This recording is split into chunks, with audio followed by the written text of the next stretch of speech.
এবার এসএসসির দাগিদের পুরো তালিকায় প্রকাশ করতে হবে বললেন কলকাতার হাইকোর্টের বিচারপতি অমৃতা সিনহা। নতুন করে শিক্ষক নিয়োগ প্রক্রিয়া নিয়ে মামলা হয়েছে হাইকোর্টে। সুপ্রিম কোর্টের নির্দেশকে অমান্য করে এই পরীক্ষাতেও বহু অযোগ্য প্রার্থী পরীক্ষা দিয়েছেন বলে অভিযোগ।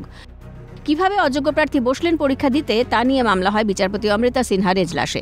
এদিন ফের বিচারপতি তালিকা প্রকাশ নিয়ে প্রশ্ন তোলেন।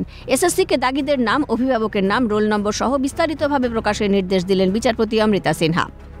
উল্লেখ্য, কলকাতা হাইকোর্টের বিচারপতি অমৃতা সিনহার নির্দেশে গত 27শে নভেম্বর 1806 জন দাগি নবম, দশম, একাদশ, দ্বাদশের শিক্ষক যারা চাকরি করছিলেন তাদের যাবতীয় তথ্য সমেত নাম প্রকাশ করেছিল এসএসসি। আদালত জানায়, সুপ্রিম কোর্টের নির্দেশ মেনে এসএসসি গ্রুপ সি, গ্রুপ ডির 3512 জনের তালিকা প্রকাশ করেছে ঠিকই, তবে তারাই শীর্ষ আদালতকে জানিয়েছিল অযোগ্যদের সংখ্যা 7293। বিচারপতি অমৃতা সিনহার নির্দেশ, বুধবারের মধ্যে এই 7293 জনের সম্পূর্ণ তালিকা প্রকাশ করতে হবে। এসএসসিকে out of panel, rank jump ও ওএমআর মিস ম্যাচের বিস্তারিত তথ্য জানিয়ে মোট 7293 জনের তালিকা প্রকাশ করতে হবে। তালিকায় প্রতি দাগির বিস্তারিত থাকতে হবে, রোল, প্রাপ্ত নম্বর, বাবার নাম, ঠিকানা থাকতে হবে। শুধু তাই নয়, নিয়োগ যাতে স্বচ্ছ হয় এসএসসিকে সেটা নিশ্চিত করতে হবে। এমনকি প্যানেল প্রকাশের পর যাদের নিয়োগ করা হয়েছে তাদের তালিকাও আগামী শুনানিতে আদালতে জমা দিতে হবে। মামলার নিষ্পত্তির পরেই নির্ভর করবে নিয়োগ প্রক্রিয়া। এই তিনটে ক্যাটাগরিতে 7293 জন টেন্টেড ক্যান্ডিডেট হচ্ছে, অথচ তাদের নাম প্রকাশ করেনি। এখন নিয়োগ প্রক্রিয়া চলছে, সেই নিয়োগ প্রক্রিয়ার অনলাইন অ্যাপ্লিকেশন চলছে, 3 তারিখ শেষ ডেট। এই টেন্টেড ক্যান্ডিডেটরা, যারা রিমেনিং টেন্টেড ক্যান্ডিডেটরা, তারা যদি পরীক্ষায় আবার পার্টিসিপেট করে তাহলে এই নিয়োগ প্রক্রিয়াও কলুষিত হবে।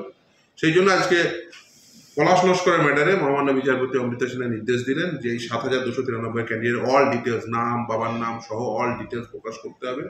দ্বিতীয় হচ্ছে যে এই যে এক্সপিরিয়েন্সের 5 নাম্বার গ্রুপ সিটিতে দেওয়া হয়েছে, সেটাকে চ্যালেঞ্জ করা হয়েছে তার কনস্টিটিউশনালিটি। সেই কনস্টিটিউশনালিটিটাকেও আদালত দেখবেন এবং এই যে গ্রুপ সিটির নিয়োগ সেটা নির্ভর করবে এই রিপিটিশনের রেজাল্টের। প্রসঙ্গত, গত কয়েকদিন আগেই 2025 সালের শিক্ষক নিয়োগ পরীক্ষার সব ওএমআর শিট প্রকাশের নির্দেশ দেন বিচারপতি অমৃতা সিনহা। নির্দেশ অনুযায়ী আগামী 10ই ডিসেম্বরের মধ্যে ওয়েবসাইটে তা আপলোডের নির্দেশ এসএসসিকে। পাশাপাশি 2016 সালের নিয়োগ প্রক্রিয়ায় প্যানেলের মেয়াদ উত্তীর্ণর পর যারা নবম, দশম এবং একাদশ, দ্বাদশের নিয়োগপত্র পেয়েছিলেন তাদের তালিকাও তলব করেছেন বিচারপতি। জানিয়ে চরম চাপে এসএসসি। এর মধ্যে গ্রুপ সি ও গ্রুপ ডিতে এবার দাগিদের পূর্ণাঙ্গ তালিকা প্রকাশের নির্দেশ দিল কলকাতা হাইকোর্ট। অভিরূপা হাজরার রিপোর্ট, ক্যালকাটা নিউজ।